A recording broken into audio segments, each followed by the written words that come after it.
Hello. यहाँ अगर कोई किसी का भला करके अगर वो चाहे कि हमको भी आगे चल कर भलाई मिले, ये नामुमकिन है। आपसे कोई फ़ायदा उठा सकता है लेकिन आप किसी से फ़ायदा नहीं उठा सकते हैं।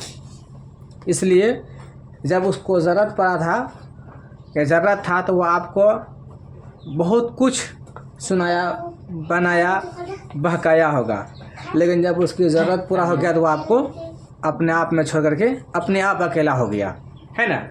ये उम्मीद दुनिया है। दुनिया कोई किसी का नहीं होता है।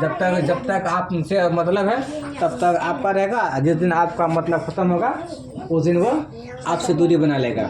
चाहिए आइए अब इसमें आगे पढ़ते हैं कि कल हम लोग अगला चीज़ उसका पढ़े थे कि केमिस्ट्री में द्रव के बारे में पढ़े थे, ठोस के बारे में पढ़े थे और गैस के बारे में पढ़े थे। आज उसी का अगला कड़ी को लेकर हम लोग चलते हैं कि हिमांक क्या होता है। हिमांक क्या है? Freezing point. अब देखो, किसी चीज़ को अगर हम ठंडा करेंगे तो उसको हम लोग क्या बोलेंगे, है ना, फ्रीजिंग बोलेंगे। फ्रीज में क्या करेंगे? गर्म होने देते हो, ठंडा होने देते हो? फ्रीज में पानी क्या करने देते हो? ठंडा होने के लिए। हाँ, तो भाई फ्रीजिंग हुआ।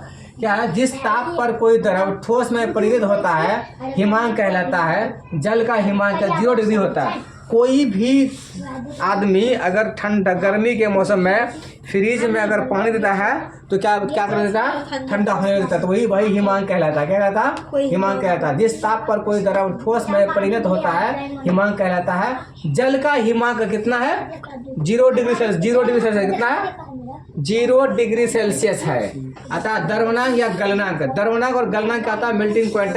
द्रवनांक और गलनांक क्या होता है? जिस शून्य ताप पर कोई ठोस द्रव में परिणत होता है द्रवनांक कहलाता है।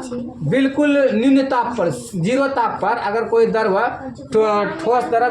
ठोस जो है वो द्रव में बदल जाता है उसको हम लोग क्या बोलते हैं? द्रवनांक कहलाते हैं। क्या कहते हैं? द्रवनांक कहलाते हैं। बर्फ का द्रवनांक 0 डिग्री सेल्सियस होता है। बर्फ में अशुद्धियां मिलाने पर इसका गलनांक -12 डिग्री सेल्सियस होता है। कितना होता है? -12 डिग्री सेल्सियस होता है। कब? जब बर्फ में हम लोग अशुद्धियां मिलाते हैं तब इसका गलनांक कितना होता है? -12 डिग्री सेल्सियस होता है। नमक एवं बर्फ के मिश्रण हिम मिश्रण, मतलब नमक और बर्फ का मिश्रण होता है हिम मिश्रण क्या कहलाता है? हिम मिश्रण कहलाता है। इस मिश्रण का उपयोग बर्फ फैक्ट्री में किया जाता है। इसमें नमक व बर्फ का अनुपात का उपयोग बर्फ फैक्ट्री में किया जाता है। इसमें नमक व बर्फ का अनुपात का जो अनुपात है वो 1:3 होता है। कितना होता है? 1:3 के रूप में होता है इसका, है ना। बर्फ में दाब बढ़ाने पर इसका गलनांक घटता है। अगर बर्फ में दाब बढ़ा तो इसका गलनांक क्या होगा? घटेगा। अब आता है क्वथनांक, बॉइलिंग पॉइंट। बॉइलिंग पॉइंट क्या? जब किसी चीज को हम गर्म करते हैं उसमें उबालते हैं उसको बोलते हैं। जिस ताप पर द्रव को उबलता है, कोई ऐसा ताप जिस पर द्रव को उबाला जाता है, गर्म किया जाता है, उस ताप को क्वथनांक कहते हैं। जल का क्वथनांक 100 डिग्री होता है, सेल्सियस होता है। कितना होता है? 100 डिग्री सेल्सियस होता है। जल का घनत्व सबसे अधिक 4 डिग्री सेल्सियस पर होता है। जल का जो घनत्व होता है सबसे अधिक कब होता है? वो 4 डिग्री सेल्सियस पर होता है। जल में अशुद्धियां मिलाने पर इसका क्वथनांक बढ़ता है। जल में दाब बढ़ाने पर इसका क्वथनांक बढ़ता है। प्रेशर कुकर में जल का क्वथनांक लगभग 120 डिग्री। जब हम लोग प्रेशर कुकर में खाना बनाते हैं तो सीटी मारता है ना, है ना। एक आदमी का घर बगल में था, उसको है ना दूसरा पड़ोसी के बगल में भी घर था, तो उस आदमी के घर में 5 गो बेटी थी, समझे ना। इसका घर में 4 गो बेटा था। वह जब भी मतलब कुकर में खाना बना ना, सीटी बजाए, वो आके बोलता है अपना बच्चा को समझा लोगे क्या कि हमारा बेटे को देखकर सीटी मारता है, कि वो अनपढ़ था, जानता नहीं था। वह क्या हुआ? कहीं तुम्हारा बेटा बार बार सीटी मारता है, कहीं कब मारता है, कहीं सुबह मारता है, दोपहर में मारता है और रात में मारता है। कहीं बुढ़वा कहीं का कुकर में ना खाना बनाते हैं उसी का सीटी निकलता है, समझे ना। वही हुआ, हो गया, बढ़ जाता है।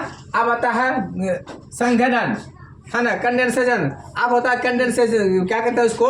कि कंडेंसेशन यह एक ऐसी प्रक्रिया है जिसमें ताप को ठंडा, मतलब भाप जो है ना, भाप को ठंडा करने पर जल में परिवर्तित किया जाता है। अगर भाप को ठंडा करेंगे तो वो जल बनेगा। मान के चलो कि हम लोग हंडी देखे हो ना, उसमें ढक्कन देते हैं, ढक्कन जो ढक्कन का उठाते हैं, जब उसमें भाप होता है वो कुछ देर के बाद वो भाप पानी में तब्दील होता है, बदल जाता है। उसी होता है कि एक ऐसी प्रक्रिया है जिसमें भाप को ठंडा करने पर जल पर परिवर्तित किया जाता है, जैसे बादल से वर्षा का हो जाना, भाप का जल में बदल जाना, है ना, होता है कि नहीं होता है। उसके बाद है आसवन। आसवन क्या है? डिस्टिलेशन। इसमें क्या है, जब किसी द्रव को गर्म किया जाता है तो वह वाष्प में परिवर्तित होता है, जब वाष्प को ठंडा कर दिया किया जाता है पुनः वह द्रव में परिवर्तित होता है। ऐसी प्रक्रिया को आसवन कहते हैं। जल का शुद्धिकरण आसवन विधि द्वारा बोलेगा कि जल का शुद्धिकरण कैसे कहते हैं? आसवन विधि के द्वारा करते हैं। किसके द्वारा? आसवन विधि के द्वारा करते हैं। याद होगा ना, जब किसी द्रव को गर्म किया जाता है तो वाष्प में परिवर्तित होता है, और जब वाष्प को ठंडा करते हैं तो वह द्रव में परिवर्तित होता है। ऐसी प्रक्रिया को आसवन कहते हैं। जल का शुद्धिकरण कर आसवन विधि के द्वारा हम लोग करते हैं। अगला है ऊर्ध्वपातन, सब्लिमेशन। इसमें क्या है, जब किसी ठोस को गर्म करते हैं, जब किसी ठोस को गर्म करते हैं तो गैस में परिवर्तित हो जाता है। जब गैस को पुनः ठंडा करते हैं वो ठोस में परिवर्तित हो जाता है। ऐसी प्रक्रिया को ऊर्ध्वपातन कहते हैं। ऊर्ध्वपातन द्वारा शुद्धिकरण की प्रक्रिया होती है। जैसे कपूर और नशादर आयोडीन आदि को, कपूर को हवा में रखोगे ना उड़ जाएगा, गायब हो जाएगा। अब वो ने बोला कि भूत क्या उड़ गया, नहीं, उड़ जाता है। आंशिक आसवन क्या होता है कि फ्रैक्शनल डिस्टिलेशन क्या होता है? इस विधि से वैसे मिश्रित द्रवों को अलग किया जाता है जिसके क्वथनांक में अंतर्भूत कम होता है, जैसे खनिज तेल, कच्चा तेल, डीजल, पेट्रोल आदि मिट्टी से अलग करना पड़ता है। जैसे हम लोग मिट्टी को अलग करते हैं तेल से, है ना, तेल से अलग करते हैं मिट्टी से, उसी प्रकार से ये होता है जी आंशिक आसवन होता है। ये इसमें है। आप याद देखो, ये चीज समझने वाला है। क्या है? ये जल है। जल को अगर हम गर्म करेंगे वह भाप बनेगा, जल को अगर हम ठंडा करेंगे वह बर्फ बनेगा। क्या बनेगा? बर्फ बनेगा। और बर्फ और जल से, अगर बर्फ से जल बनेगा द्रवीकरण होगा, और जल से अगर भाप बनेगा तो वाष्पीकरण होगा, है ना। बर्फ से अगर जल बनेगा क्या बनेगा? द्रवीकरण होगा। और जल से अगर भाप बनेगा तो वाष्पीकरण होगा। और अगर भाप से अगर द्रव बनेगा तो संग्रहण क्या कहलाएगा? संग्रहण होगा। और अगर द्रव से ठंडा बर्फ बनेगा तो वो क्या होगा? हिमकरण कहलाएगा। ये प्रक्रिया है इसका। बीच में जल है, दोनों तरफ इसका, एक तरफ बर्फ है, एक तरफ क्या उसका भाप है, तो मतलब गैस है। तो उस जल से दोनों चीज निकलता है। यही बात कल बताए थे कि जल एक ऐसा चीज है जिसमें 3 चीज पाया जाता है। ठोस भी होता है ना, गैस भी होता है और द्रव भी होता है ना। ये तीनों अवस्था में आपको मिलेगा। कौन सी? जल, है ना। अब इसमें है कि ये प्रक्रिया है। इस प्रक्रिया के बारे में अगर समझ में नहीं आया है किसी को तो वो बोल सकता है, अगर दोबारा समझा सकते हैं।